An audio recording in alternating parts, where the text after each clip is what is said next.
आज उड़ब घरोई विमान प्रथम पर्यायर भुवनेश्वर को 12 और झारसुगुड़ा को आसव 3 ରୁ 4 विमान।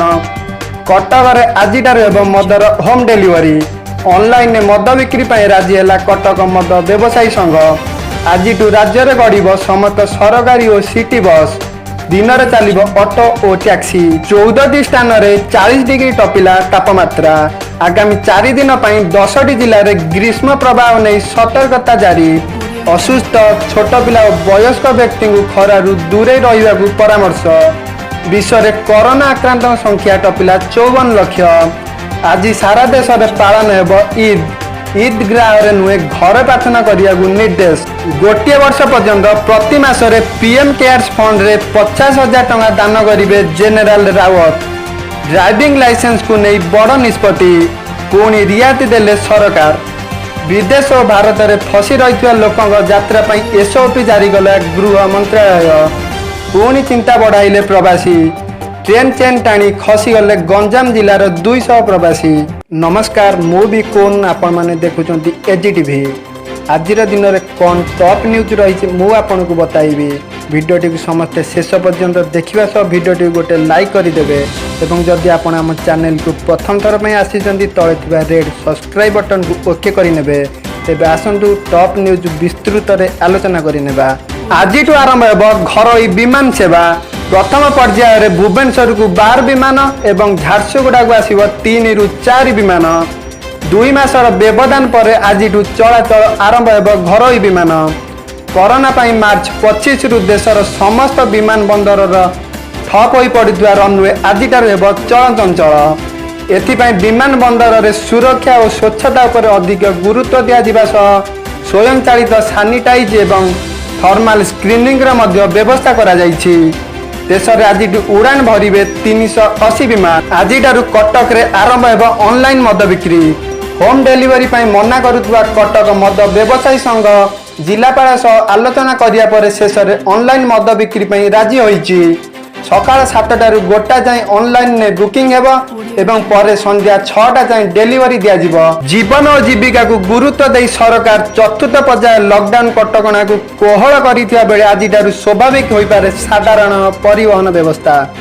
आजिटारू सारा राज्य में चलिबो सरकारी बस ऑटो और टैक्सी, घरोई कार और सरकारी गाड़ी। राज्य में सब प्रकार बस चलाचल करियो सह गोटे जिला अन्य जिला को बस चलवे कौन भी बाधा रही राज्य सरकार। दिन को दिन खरा ताती टाण होगा सह पारद बढ़िबारे लगी। आग को अनुरूप स्थिति बलवत्तर रही मत देइचंती आंचलिक पाणीपाग विभाग। रविवार राज्यर 14टी स्थान में तापमात्रा 40 डिग्री अतिक्रम करिथिबा बेले टिटिलागढ़ में रही सर्वाधिक 45.8 डिग्री सेल्सियस। परिस्थिति को देखि भारतीय पाणीपाग विभाग पक्षर आसंता 29 तारीख जाए 10 जिला हिट वेव जारी करने सह असुस्थ छोट पिला और वयस्क व्यक्ति को खरारु दूरे रहा परामर्श देइचंती। विश्व में कोरोना आक्रांत संख्या 54 लाख टपी बेले संक्रमण मामलें ब्राजिल रूस को टपी विश्व में द्वितीय स्थान में रही। ब्राजिल में शनिवार 16,508 नुआ मामला चिन्हट होगा सह 965 जनक मृत्यु होइछि। ब्राजिल में आक्रांत संख्या 3% 5 लाख पहुंचता बेले मृत्यु क्षेत्र में 6ठ स्थान में रही। आज सारा देश में पालन हो ईद। देश में कोरोना महामारी लागू होता कटकणा को कड़ाकड़ी पालन सह मस्जिद न आसी घरे प्रार्थना करने को मुसलमान भाई भौणी को अनुरोध करिसेंती शाही इमाम। यह ईद पालन बेले सामाजिक दूरत्व बजाय रखा सह करमर्दन बा परस्पर को आलिंगन न करने को सरकार कड़ा निर्देशावली रही। 3 सेनार प्रमुख सीडीएस जेनेराल बिपिन रावत गोटे वर्ष पर्यंत प्रति मासरे 50,000 टंका पीएम केयर्स फंड रे दान करने को निष्पत्ति नहीं। जेनेराल रावत एप्रिल मासरे 50,000 टंका दान करथिया बेले आगामी 1 वर्ष पर्यंत प्रति मासरे यही परिमाण रे अर्थ दान करिए बोली कहिसंती।